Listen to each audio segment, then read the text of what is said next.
Hello friend, সবাই কেমন আছেন? আজকে ফার্স্ট টাইম ভিডিওটা শুরু করলাম দুধ দিয়ে। তো আজকে আমি কি করলাম সেটাই শেয়ার করেছি। তো ফুল ভিডিও দেখার জন্য অনুরোধ রইল। তো আমি অল্প পরিমাণে দুধ আর জল অ্যাড করে নিচ্ছি। এটা আমি একটু পায়েস বানাবো আজকে। আর এইদিকে আমি পায়েসের চাল ভিজিয়ে রেখেছিলাম। জানার পর ভিজিয়ে রাখিনি, জাস্ট ধুয়ে হালকা 2 মিনিটের জন্য ভিজিয়ে রেখেছিলাম। তো দুধটা ফুটে ওঠার পর আমি একটা তেজপাতা আর ওই চালটা দিয়ে দিয়েছি। তো চালটা ছিল গোবিন্দভোগ চাল। তো আমি গ্যাসের ফ্লেম লোতে রেখে আমি ঢাকা দিয়ে সেদ্ধ করে নেব। তো দুধের বলক ফুটে গেছে, চালটা মোটামুটি হালকা সেদ্ধ হচ্ছে।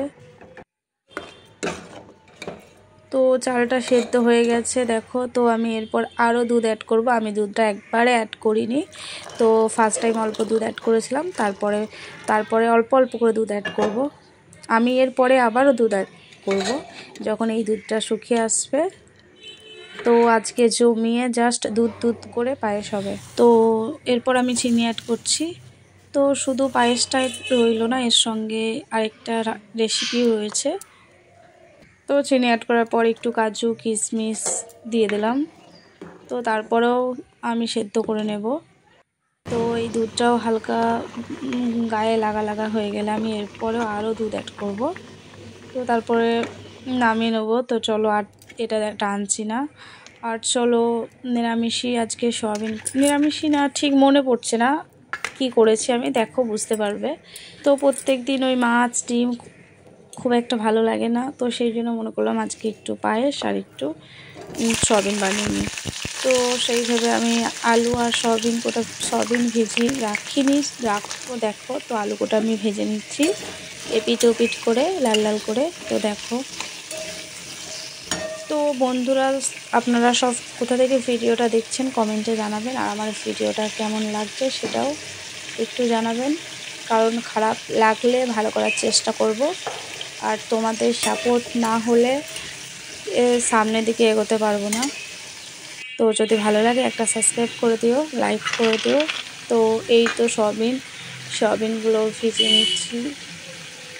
সয়াবিনগুলো ভিজুচ্ছি কিন্তু গরম জলে ভেজালে সয়াবিনের টেস্টটা একটা অন্যরকম আসে।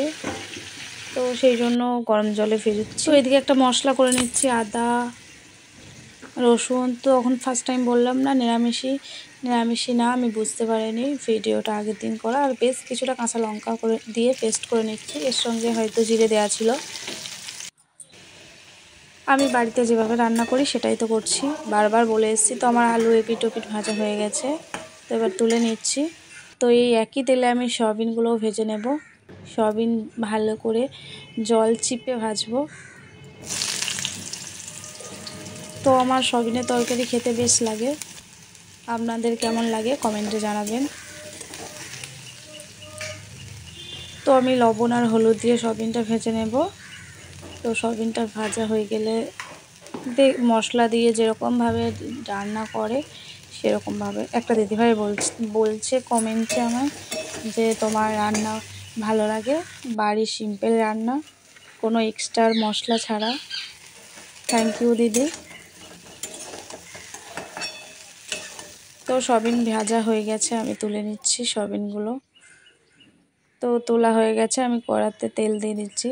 কারণ দেখো আমাদের মানুষের শরীর, কারণ বেশি রিচ খাবার খেলে যদি সমস্যা হয় কেন খাবো, তো সেই জন্য আমি নর্মাল করি। তো তেলের ওপরে আমি কালো জিরে ফোড়ন দিয়ে আর পেঁয়াজটা হালকা ভেজেছি, বেশি লাল লাল করিনি। তো এরপর ওই যে পেস্ট কাঁচা লঙ্কা আদা রসুনের পেস্ট আমি দিয়ে দিয়েছি। কারণ আমি শুকনো লঙ্কা অ্যাড করবো না, কাশ্মীরি লঙ্কা কালারের জন্য অ্যাড করতেও পারি। তো এখানে একটা মশলা বানিয়েছিলাম, লঙ্কার গুঁড়ি, জিরে গুঁড়ি, ধনে গুঁড়ি, এই জাস্ট একটু একটু করে মশলা। আমার মশলা দেখে বুঝতে পারছো আমি কতটা মশলা ব্যবহার করি রান্নাতে।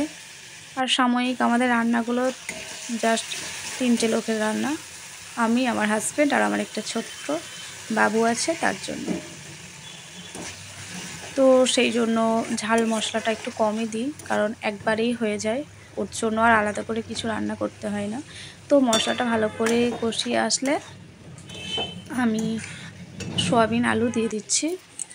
তো সয়াবিন আলু দিয়ে দেওয়ার পর আমি 5 মিনিট ধরে ভেজে নিয়েছি। মানে যত কষাবো তত কিন্তু তরকারিতে টেস্ট আসে। তো এরপর আমি জল অ্যাড করে হালকা ফুটিয়ে নেব। তো রেডি। তো খেতে কিন্তু অসাধারণ হয়েছিল। তো আপনারা বাড়িতে ট্রাই করতে পারেন। আশা করি আমি এটা মর্নিংয়ে এডিট করছি বলে সেই জন্য একটু আওয়াজ আসতে পারে। তো জল দিয়ে ওপর থেকে আমি জাস্ট 2টো কাঁচা লঙ্কা ওপরে দিয়ে দিয়েছি। তো তরকারি রেডি। তো ফুল ভিডিওটা যারা দেখেছেন তাদেরকে অনেক অনেক ধন্যবাদ, অনেক অনেক।